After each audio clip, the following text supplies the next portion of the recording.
চিত্রনায়িকা শবনম ইয়াসমিন বুবলী তার বিশেষত্ব কি? আপনার কাছে চিত্রনায়িকা শবনম ইয়াসমিন বুবলীর কাজ বা অভিনয় বা উপস্থাপনা বা তার ভিডিও গান সেগুলো ভালো না লাগতে পারে, কিন্তু অভিনয়ের দিক থেকে চিত্রনায়িকা শবনম ইয়াসমিন বুবলী ১০০-র মধ্যে ১০০। কখনো এখনো পর্যন্ত কোনো ভক্ত বা তার বিপরীতে যারা বুবলীর সিনেমা দেখেন না বা বুবলীকে নিয়ে অনেক মন্তব্য করেন, অনেকেই এখনো পর্যন্ত বুবলীকে নিয়ে তার অভিনয় নিয়ে এখনো পর্যন্ত কোনো কথা বলেননি। কারণ চিত্রনায়িকা শবনম বুবলীর অভিনয় ১০০-র মধ্যে ১০০।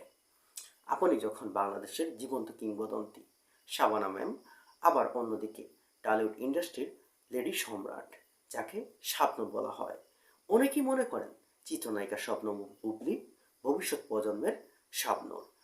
কারণ শাবনূরের পরের স্থান একমাত্র চিত্রনায়িকা শবনম বুবলী দখল করতে পারে, এই ধারণা করছেন অনেকেই। অনেকেই আবার চিত্রনায়িকা শবনম বুবলীকে নায়িকা শাবানা, ববিতা তাদের সঙ্গে তুলনা করে।